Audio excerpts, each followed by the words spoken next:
ओम शांति। आज बाबा की 14 दिसंबर 2020 के साकार मधुर महावाक्य हैं। एक नज़र कल के अभ्यास के कार्य पर।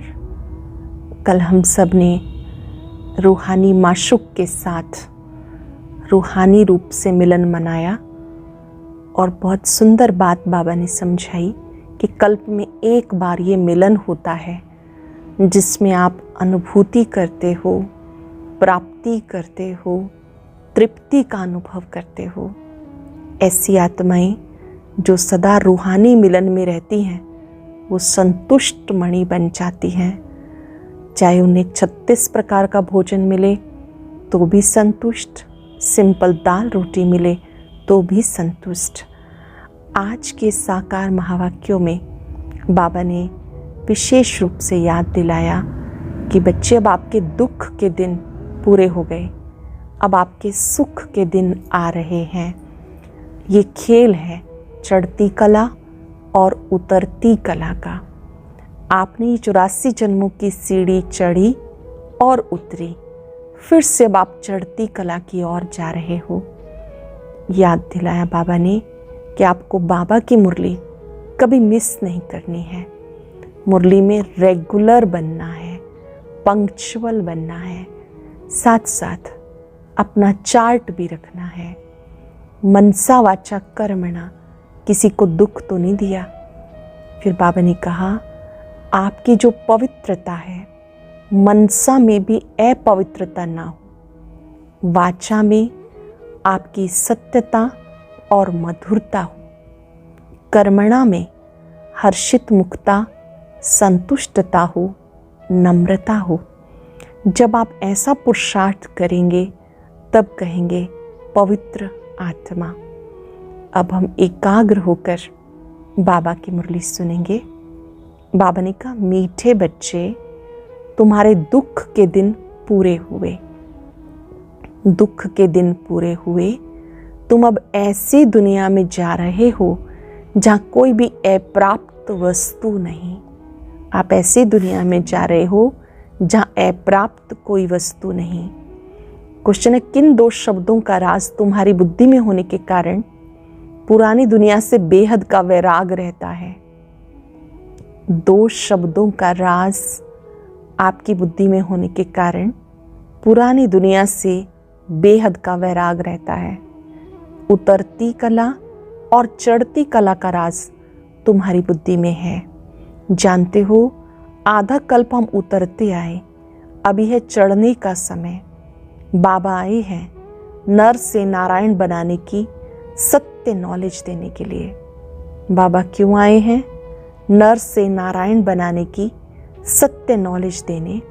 हमारे लिए कलयुग पूरा हुआ, नई दुनिया में जाना है, इसलिए इससे बेहद का वैराग है। क्योंकि हम नई दुनिया में जा रहे हैं तो पुरानी दुनिया से बेहद का वैराग है। गीता धीरज धर मनुआ, धीरज धर। ओम शांति। मीठे मीठे रूहानी बच्चों ने गीत सुना। रूहानी बाप बैठ समझाते, ये एक ही पुरुषोत्तम संगम युग है, जबकि कल्प कल्प बाबा आकर रूहानी बच्चों को पढ़ाते हैं। संगम युग पर बाबा आकर बच्चों को पढ़ाते हैं, राजयोग सिखाते हैं। बाप रूहानी बच्चों को कहते हैं, मनवा अर्थात आत्मा, हे आत्मा धीरज धरो। आत्माओं से बात करते हैं। इस शरीर का मालिक आत्मा है। आत्मा कहती, मैं अविनाशी आत्मा हूँ, ये मेरा शरीर है। रूहानी बाप कहते हैं, मैं एक ही बार कल्प के संगम पर आकर तुम बच्चों को धीरज देता हूँ। सुख के दिन आते हैं, अब तुम दुख धाम रो नरक में हो। सिर्फ तुम नहीं हो, सारी ही दुनिया रोरव नरक में है। तुम जो मेरे बच्चे बने हो, रोरव नरक से निकलकर स्वर्ग में चल रहे हो। रोरव नरक से निकलकर आप स्वर्ग में चल रहे हो। सतयुग त्रेता द्वापर पास हो गया, कलयुग भी तुम्हारे लिए पास हो गया। तुम्हारे लिए पुरुषोत्तम संगम युग है, जबकि तुम तमो प्रधान से सतो प्रधान बनते हो। आत्मा जब सतो प्रधान बन जाएगी तो तो फिर ये शरीर भी छोड़ेगी। सतो प्रधान आत्मा को सतयुग में नया शरीर चाहिए, वहाँ सब कुछ नया होता है। बाबा कहते बच्चे अब दुख धाम से सुख धाम में चलना है। कलयुगी दुनिया दुख धाम है, यहाँ से निकलकर सुख धाम में चलना है, उसके लिए पुरुषार्थ करना है। सुख धाम में लक्ष्मी नारायण की राजाई थी, तुम पुरुषार्थ कर रहे हो नर से श्री नारायण बनने का। ये सत्य नर से नारायण बनने की नॉलेज है। भक्ति मार्ग में हर पूर्णमासी पर कथा सुनते आए, परंतु वो है भक्ति मार्ग, उसे सत्य मार्ग नहीं कहेंगे। ज्ञान मार्ग है सत्य मार्ग। तुम सीढ़ी उतरते उतरते झूठ खंड में आते हो। अब तुम जानते हो सत्य बाप से हम ये नॉलेज पाकर 21 जन्म देवी देवता बनेंगे। सत्य बाप से नॉलेज प्राप्त करके हम 21 जन्मों के लिए देवी देवता बनेंगे। हम थे, फिर सीढ़ी उतरते आए। उतरती कला चढ़ती कला का राज तुम्हारी बुद्धि में है। पुकारते हैं बाबा आके हमें पावन बनाओ। एक बाप ही पावन बनाने वाला है। कहते बच्चे तुम सतयुग में विश्व के मालिक थे, बहुत धनवान, बहुत सुखी थे। अभी बाकी थोड़ा समय है। पुरानी दुनिया का विनाश सामने खड़ा है। नई दुनिया में एक राज्य, एक भाषा थी, उसे कहते हैं अद्वैत राज्य। अभी कितना द्वैत है, अनेक भाषाएं हैं। जैसे मनुष्यों का झाड़ बढ़ता जाता, भाषाओं का भी झाड़ वृद्धि को पाता जाता। फिर होगी एक भाषा। गायन भी है, वर्ल्ड की हिस्ट्री ज्योग्राफी रिपीट। मनुष्यों की बुद्धि में नहीं बैठता। बाप ही दुख की पुरानी दुनिया को बदल सुख की नई दुनिया स्थापन करते हैं। लिखा हुआ है प्रजापिता ब्रह्मा द्वारा डीटीज्म की स्थापना। ये है राजयोग की पढ़ाई। ये ज्ञान जो गीता में लिखा हुआ है, बाबा ने जो सम्मुख सुनाया, वह फिर भक्ति मार्ग में लिखा गया। इसी समय डायरेक्ट गीता ज्ञान हम सबको प्राप्त होता है। बाबा की मुरली सच्ची गीता है, जिससे तुम ज्ञान भक्ति मार्ग की गीता पढ़ते तुम बच्चे नीचे उतरते आए। अब भक्ति का फल मिला। भगवान पढ़ाते हैं ऊपर चढ़ने के लिए। बाबा कहते हैं अभी तुम्हारी है चढ़ती कला। ज्ञान मार्ग में इस समय तुम्हारी चढ़ती कला है। रावण की एफिजी बनाकर जलाते हैं, वैसे दुश्मनों की एफिजी जलाते अल्पकाल के लिए। ये इस एक रावण की एफिजी हर वर्ष जलाते हैं। बाबा कहते तुम गोल्डन एज बुद्धि से आयरन एज बुद्धि हो गए। आप गोल्डन एज बुद्धि थे, फिर आयरन एज हो गए। तुम कितने सुखी थे। बाबा आते हैं सुख धाम की स्थापना करने। फिर बाद में भक्ति मार्ग शुरू होता तो दुखी बनते हैं, फिर सुखदाता को याद करते हैं, वे भी नाम मात्र, क्योंकि उन्हें जानते नहीं। गीता में नाम बदल दिया। अब तुम्हें एक को ही याद करना है। अब वे बिचारी याद, अब वे बिचारी ज्ञान कहा जाता। अभी तुम ब्राह्मण बने हो तो भक्ति नहीं करते हो, तुम्हें ज्ञान है। बाप पढ़ाते हैं जिससे हम देवता बन जाते हैं, दैवी गुण भी धारण करने हैं। इसलिए बाबा कहते अपना चार्ट रखो, मालूम पड़ेगा हमारे में आसुरी अवगुण तो नहीं। देह अभिमान सबसे पहला अवगुण है। फिर दुश्मन है काम। काम पर जीत पाने से तुम जगत जीत बनेंगे। तुम्हारा उद्देश्य ये है। इन लक्ष्मी नारायण के राज्य में कोई अनेक धर्म थे नहीं। श्री लक्ष्मी नारायण का राज्य था तो एक धर्म, एक राज्य, एक भाषा थी। हैं भले वो भी मनुष्य, परंतु दैवी गुणों वाले। इस समय सब मनुष्य आसुरी अवगुणों वाले हैं। सतयुग में काम महाशत्रु होता नहीं। बाबा कहते इस काम पर जीत पाने से तुम जगत जीत बनते हो। वहाँ रावण होता नहीं। ये भी मनुष्य समझ नहीं सकते। गोल्डन एज से उतरते उतरते तमो प्रधान बुद्धि बने, फिर सतो प्रधान बनना है। उसके लिए एक ही दवाई मिलती है, अपने को आत्मा समझ, मुझ बाप को याद करो तो जन्म जन्मांतर के पाप भस्म हो जाएंगे। बाबा कहते अपने को आत्मा समझ, मुझ बाप को याद करो तो जन्म जन्मांतर के पाप नष्ट हो जाएंगे। तुम बैठे हो पापों को भस्म करने, तो फिर कोई पाप नहीं करना चाहिए, नहीं तो वो 100 गुना बन जाएगा। विकार में गए तो 100 गुना दंड पड़ जाएगा, फिर वो मुश्किल चढ़ सकते। पहला नंबर दुश्मन ये काम है। 5 मंजिल से गिरेंगे तो हड्डगुड एकदम टूट जाएगी, शायद मर भी जाए। ऊपर से गिरने से एकदम चकनाचूर हो जाते। बाप से प्रतिज्ञा तोड़ काला मुंह किया तो गोया आसुरी दुनिया में चला गया, यहाँ से मर गया। उसको ब्राह्मण भी नहीं, शूद्र कहा जाएगा। बाबा कितना सहज समझाते। बाबा कहते अगर कोई श्रीमत का उल्लंघन करता है तो वो ब्राह्मण की बजाय शूद्र बन जाता है। पहले तो नशा रहना चाहिए, इस समय नशा रहना चाहिए कि भगवान स्वयं मुझे पढ़ाते हैं, पक्का निश्चय होना चाहिए। श्री लक्ष्मी नारायण का बचपन है, श्री राधे श्री कृष्ण। ब्रह्मा का भी राज समझाया, ब्रह्मा सरस्वती सो श्री लक्ष्मी नारायण। अब ट्रांसफ़र होते हैं, पिछाड़ी का इनका नाम ब्रह्मा रखा। बाकी ब्रह्मा तो एकदम आयरन एज में खड़ा है। यही फिर तपस्या कर श्री कृष्ण व श्री नारायण बनते हैं। विष्णु कहने से उसमें दोनों आ जाते। ब्रह्मा की बेटी सरस्वती, ये बातें कोई समझ ना सके। 4 भुजा वाले ब्रह्मा को भी देते हैं, 4 भुजाएं ब्रह्मा को भी दिखाते हैं, क्योंकि प्रवृत्ति मार्ग है। निर्वृत्ति मार्ग वाले ये ज्ञान दे ना सके। जो सन्यासी हैं वो निर्वृत्ति मार्ग के हैं, वो ये ज्ञान दे ना सके। बहुतों को बाहर से फंसा कर ले आते हैं, चलो हम प्राचीन राजयोग सिखाएं। अब सन्यासी राजयोग सिखा ना सके। अब ईश्वर आए हैं, उनके तुम बच्चे ईश्वरीय संप्रदाय बने हो। ईश्वर आए हैं तुम्हें पढ़ाने, तुम्हें राजयोग सिखा रहे हैं। वो है निराकार। ब्रह्मा द्वारा तुम्हें अपना बनाया। बाबा बाबा तुम कहते हो, ब्रह्मा तो बीच में इंटरप्रेटर है, भाग्यशाली रथ है। इस द्वारा बाबा तुम्हें पढ़ाते हैं। ब्रह्मा के द्वारा निराकार शिव बाबा पढ़ाते हैं। तुम भी पतित से पावन बनते हो। बाप पढ़ाते हैं मनुष्य से देवता बनाने के लिए। अभी रावण राज्य आसुरी संप्रदाय है, अब तुम ईश्वरीय संप्रदाय बने हो, फिर दैवी संप्रदाय बनेंगे। अब पुरुषोत्तम संगम युग पर हो, पावन बन रहे हो। सन्यासी लोग घर बार छोड़ जाते, यहाँ बाबा कहते हैं भले घर गृहस्थ में रहो, घर गृहस्थ में रहते पवित्र रहो, घर गृहस्थ में रहते बहुत ऊंची पवित्र दृष्टि रहो। बाप कहते तुम्हें घर गृहस्थ रच के भागना नहीं, घर गृहस्थ में रहते हुए बाबा को याद करना है। वो तो हद का संन्यास है जो भागते हैं, तुम यहाँ बैठे हो, परंतु तुम्हें स्वीकारी दुनिया से वैराग है। ये बातें अच्छी रीति धारण करनी है, नोट करनी है, परहेज भी रखनी है, दैवी गुण धारण करने हैं। लक्ष्य रखना है, घर गृहस्थ में रहते पवित्र रहना है, दैवी गुण धारण करने हैं। श्री कृष्ण के गुण गाए जाते हैं, ये तुम्हारी एम ऑब्जेक्ट है।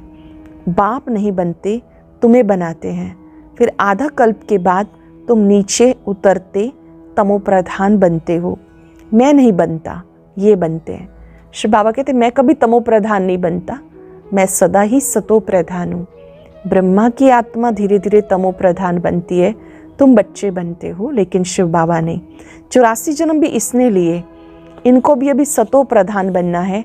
ये पुरुषार्थी है, ये भी पुरुषार्थी है। ब्रह्मा भी पुरुषार्थ कर रहा है। नई दुनिया को सतो प्रधान कहेंगे।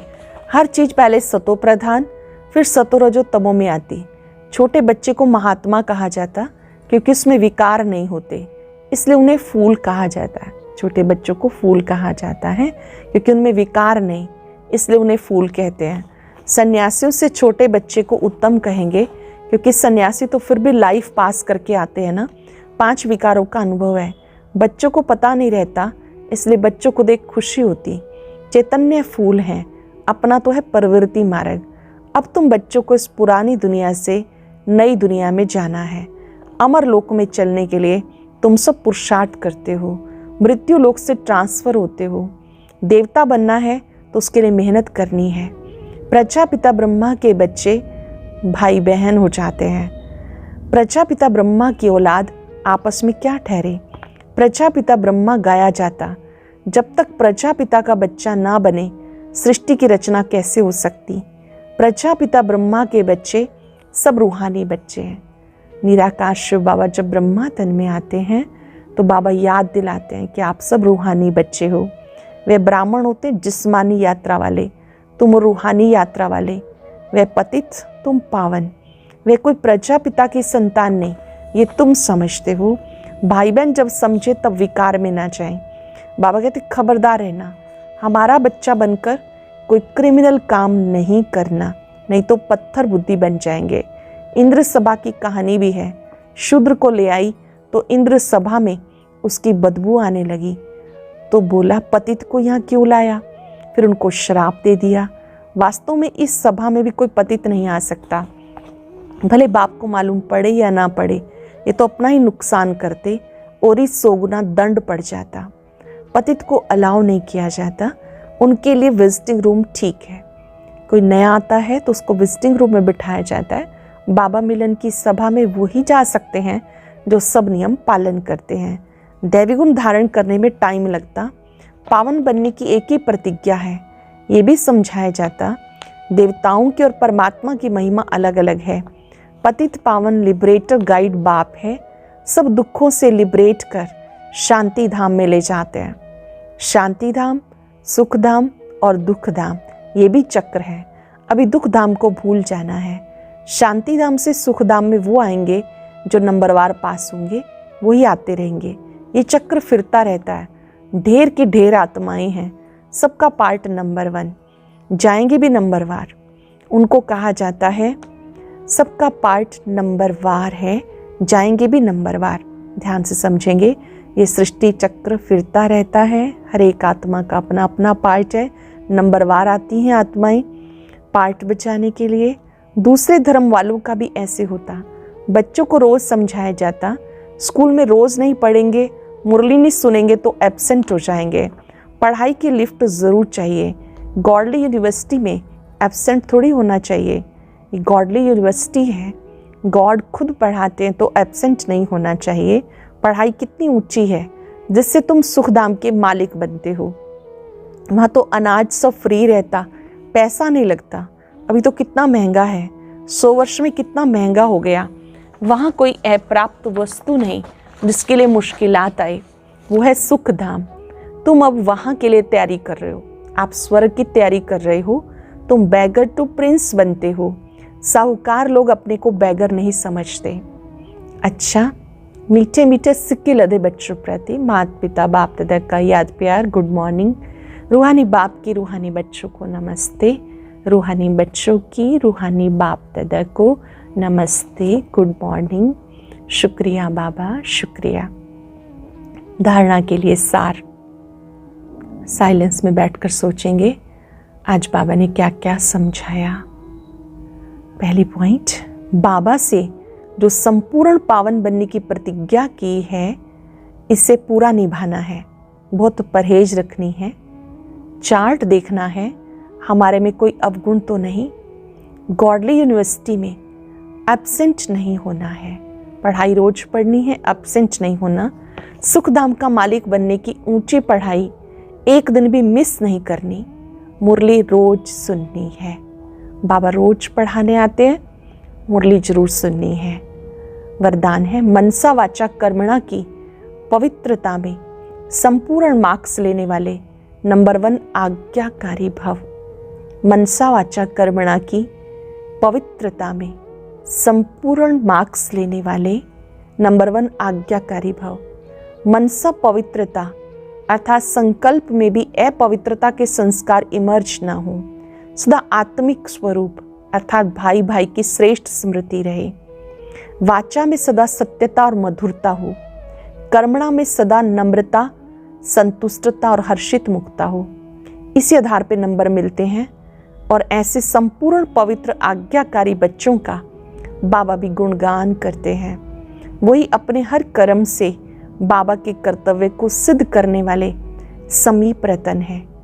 ऐसे जो पवित्रता को अपनाते हैं, वही बाबा को सिद्ध करने वाले, प्रत्यक्ष करने वाले रतन हैं। स्लोगन है संबंध संपर्क और स्थिति में लाइट बनो, दिनचर्या में नहीं।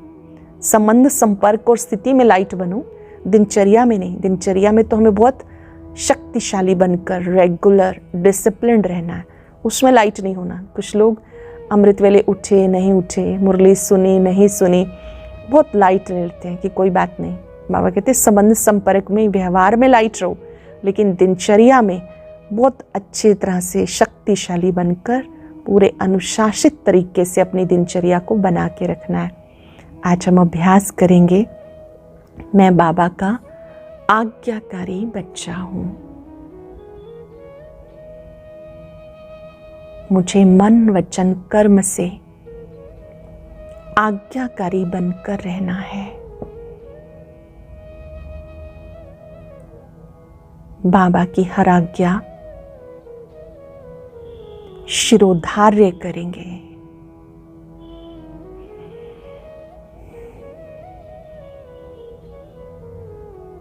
मन में भी पवित्रता को अपनाएंगे,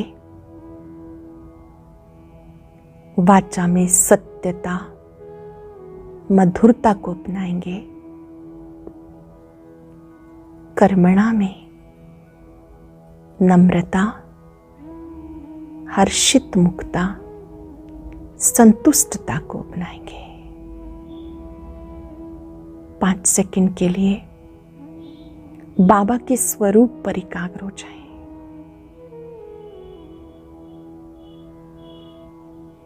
बाबा की किरणों को अपने में आता अनुभव करें। इस स्वमान में टिक जाएं। मैं बाबा का आज्ञाकारी बच्चा हूं।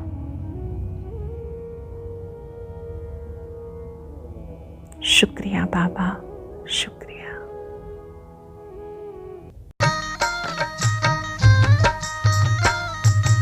अदृश्य है खोल चक्षु तो देखो,